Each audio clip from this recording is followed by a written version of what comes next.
Welcome to Toffee TV. It is the match preview. Wolves versus Everton.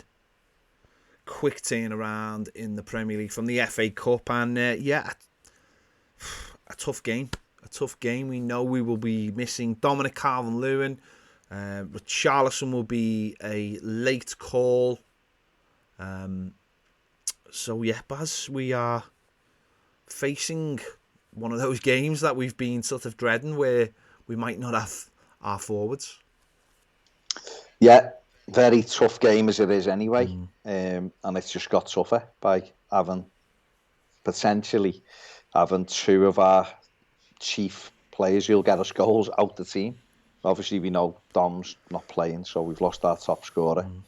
And Richarlison, I'm hoping Richarlison will play. And he'll go through the middle as the striker, but we'll have to wait and see. Fingers crossed that he comes through training today, I think it is, and then we can get him in the side, because it will be a big blow to lose both of them.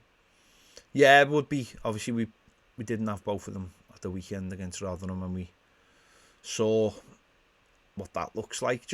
And that's not listen, Cenk Tosun is someone that I think if you can get him service, he knows where the goal is.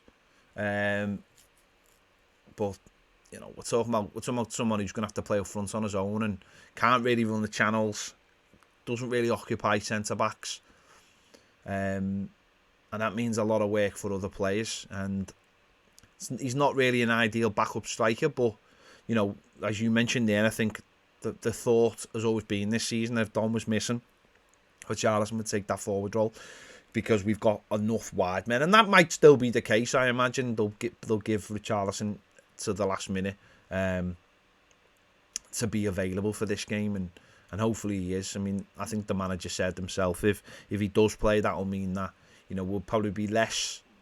He actually said we'd be less dangerous from crosses, but maybe more dangerous with the final ball, which is interesting. But we know Richarlison can do that job. We've seen him do that job before. I think it's the job he likes doing as well.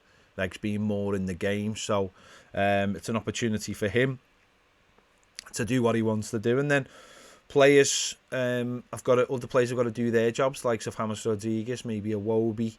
I've got to come in and obviously provide the balls for Richarlison if it is him playing up front. Yeah, definitely. That's... he likes a goal against Wolves, doesn't he? Scored 4 goals, I think, for Everton against Wolves.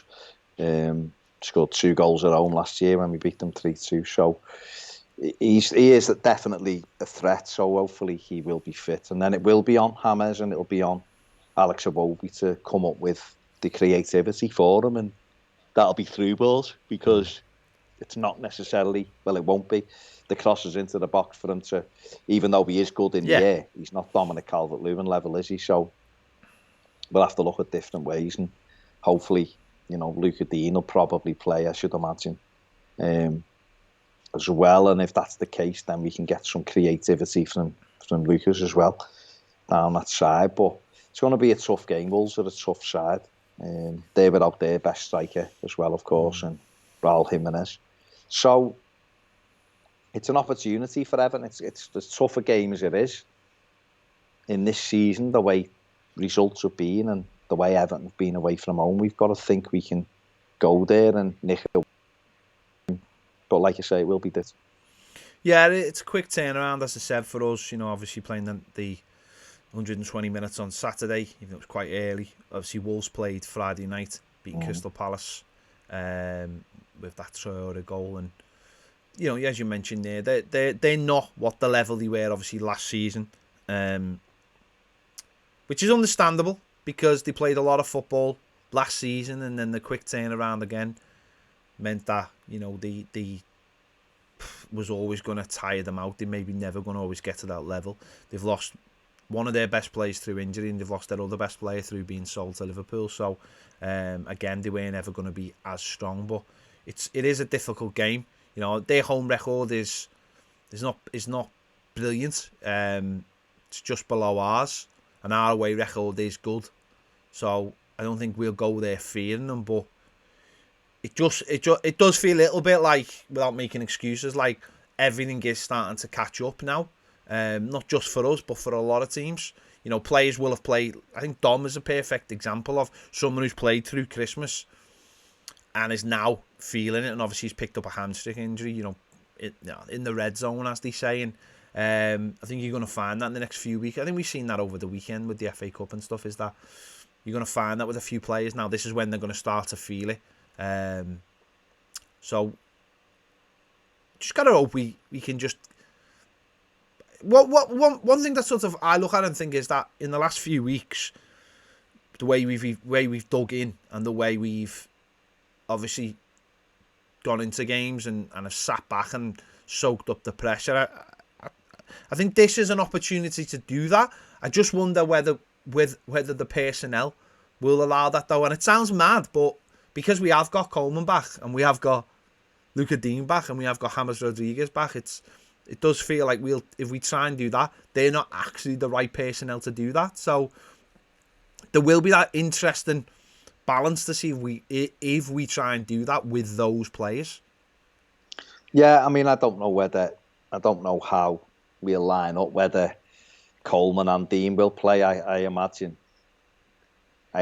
Dean will play, but I think that could see Godfrey or Holgate playing at right back, and Coleman being sub, just to keep a little bit of that solidity. I mean, for all I know, he could just go back with the four centre backs again and try to keep it tight and put Luca Dean sub. But because they might want to give Dean a little bit of time to recover from the hour he played the weekend. He had 66 minutes, didn't he? Yeah. Whether they want to give him a little bit of time to recover from that rather than playing him in game after game. But I would be surprised if he played Coleman and Dean, to be honest, in a back four. I think one of them maybe, but I think for us,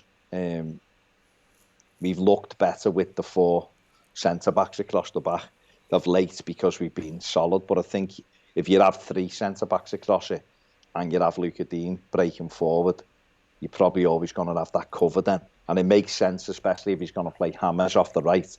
If you've got someone like Holgate behind him who can make sure that we're not done down that side too much.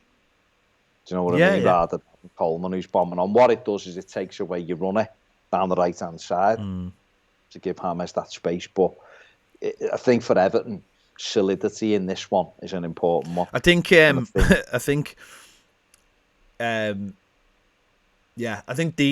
I'd probably leave Dean out. I think with Traore playing, if he plays, he's Godfrey. Because I do think if you nullify him, like don't get me wrong, I don't think he's the most consistent player in the world, but he does have pace. And I just think what I saw from Luca Dean on Saturday was obviously someone who's coming back and needs games and needs to get back to the level. And I don't really think at this stage of coming back he really needs to be trying to catch Traore. That I don't think that really helps him. And I think that's something, because it's great you get players back, and there is that. You wonder whether if it hadn't been Rotherham on Saturday, whether Luca Dean would have started that game or the manager would have said, no, leave it. Give him an hour, it was basically, getting him some match fitness. But it probably would be the right thing now to step him down. Just because he played, it was only Saturday. And he will be feeling that hour because he hasn't played for 6-7 weeks. So it might be the right thing to step him down, put Godfrey there, and just let him go head-to-head with Traore. Because Traore's a fast lad, but Ben Godfrey's a fast lad as well. And a big lad as well. And he's powerful, isn't he? And I think, and that, listen, I'm not making a decision based on let's just nullify Traore. I'm just making that on all those factors. We know Luca Dean's a great player going forward, and defensively he's good as well. But that just to me is a mismatch at this stage of Luca Dean coming back. So I'd probably. You could look at him for maybe Villa Sunday, couldn't you? Because then he'll have another week's training. Sub against Wolves, having training, and then obviously be playing Sunday against Wolves. But Godfrey and Traore makes more sense because of aspect of Godfrey, because he is a big lad and he is quick. You feel like he could probably compete with Traore a little bit better. I mean, Wolves have switched slightly from that back three. They've the four at the back. They used at Brighton anyway. They had Semedo, Cody, Saiss and Nori as their back four and played a 4-2-3-1 and a 3-all draw. And we've seen them for years playing three at the back, haven't we, with the wing backs high. Obviously, they've had to change that slightly this season because they'd lost Matt Doherty, who was obviously instrumental in that formation. And they lost Jota, like you said. So they are a couple of players short of what they have been over the last few years, but still a very tough place to go. And Everton have got it. That's why the solidity factor from us probably makes more sense. Go in there and just kind of keep nice and tight. Similar to the way we played at Leicester, places like that. And then hopefully try to use Richarlison through the middle, you know, get him running off Cody. And try to do it that way, try to create something that way. And, you know, because a point in this one is a good result. While I feel like we can win it, you know, don't lose. You can't win, don't lose. And it's something we didn't do against West Ham, which we should have done. You know, we should have gone for a point, and we didn't. We were disjointed and got caught going up flat out for the win, and without really looking convincing, like we were going to win the game. We got stung, whereas maybe if we'd have just kept that patience that we did at Sheffield United and just stayed solid, we might have nicked. You know, we might have just ended up with a 0-0 and kept it going. But that's kind of, well, that's not necessarily the mindset I want to see from Everton going forward. Just at this time and just the way this season, keep it tight, make it difficult for Wolves and get. And if you come away with a point, it's a good result. You move on because they will be in the hunt for European places the same as us. So it's not necessarily a bad result, but it will be a difficult game. But it's a game we can win because they aren't firing on all cylinders. Yeah, and they've conceded goals recently as well. They've conceded a lot of goals, haven't they? So I think it was four against Liverpool and 3 against Brighton, and you know, so they've conceded goals. So they're not, you know, they haven't had a clean sheet in 10 games. Don't tell me that. No, but that's just a fact. No, that's a fact, and that you know that should be taken as, you know, certainly that we have a go at them. You know, they're another team. You know, they're not where they want to be, but they're another team that are not that far behind us in terms of points. And we've got Villa coming up, and obviously we've got Leicester as well in a couple of weeks as well, and then I think we play West Ham again, don't we? So we're playing teams who are sort of in that pack for the Europa League. And you are right, it's important we don't lose these games. You know, we can't it'd be great to sit here and say, oh, I'm going to win this, or we've got to throw Everton at them. But that's not how you deal with a season, how you manage a season. Yes, you go into every game individually and you take it on as an individual thing. But you're absolutely right. If you have that idea of, and I think that was the mindset that actually won us the 4 games in December of, clean sheet, that's what we start with, and then we try and nick a goal. And that's what I think that should still be the mindset. Even though we've got more attacking players on the pitch, the attitude should still be of that. Because, you know, okay, wins are what get you the top 4, but not losing when you're already sitting on, you know, the points we're sitting on. That's what gets you Europe. Getting through sticky periods like January with the mix of Premier League games and FA Cup games and balancing it all out when you're not, maybe haven't got your best squad. I mean, that's why there's supposed to be a winter break. That's how you balance it out. If you can't win a game, don't lose it. Don't give a rival an opportunity to get an advantage over you. And you're absolutely right about West Ham. That's one of the things about it. Wasn't just losing. It was losing to a team that actually aren't that far behind us and closed the gap on us. So, like, you know, if there was another, you know, set of results where they won and we lost, they'd become on the same points. We've got to make sure we're picking up points all the time, so we're not hitting bad runs, and because that's what it's been this season, hasn't it? It's been a great run, a terrible run, and then another great run. And it's like, let's make sure that we're staying in the positive column rather than, you know, negative when it comes to losses. It's a case of, you know, you tend to lose points or where you'd had put yourself in a really good position. The next minute when you're losing to these teams that are around you, they catch you up and you start dropping down. Whereas keep people away, keep people at arm's length. That's what I'm saying. If you can't win the game, get out with a point and move on. And they haven't made any ground on you, and that game's out the way. But it is all mad. I was just looking at this week, and I was under the assumption that everybody was playing this week. No, the split. Some are playing this. People playing next week and we're not. Yeah, some are playing. So this is basically like the equivalent of the winter break. Is this the winter break? This is the winter break. So we're playing. Yeah, so we're playing. So everyone's playing over the weekend, and I think there's 3 fixtures this week, something like that. And then the rest of them are next week. So this is the equivalent. So we've got no game next week in the lead up to the 4th round of the FA Cup, and then we play Leicester on the Wednesday. Yeah. So it's When are Liverpool playing? And I was looking. So Liverpool playing Saturday. So no game this week. Then Saturday. Then Thursday. Yeah. Of course. Why wouldn't it be? Why are they giving them like that? Anyway, I've just seen Spurs games because Spurs and Villa is off there now playing Fulham. Yeah, they're playing Fulham and we're playing Sunday now instead of Saturday against Villa. So mad. But now this is a team who we're each other's rivals for this Europa League battle, aren't we? So don't lose to your rivals. That's always been the thing. Yeah. So we've got to go in it, have a go. I mean, I can give you some depressing stats if you want. No, we're not having depressing stats today. COVID regulations mean we're not allowed depressing stats.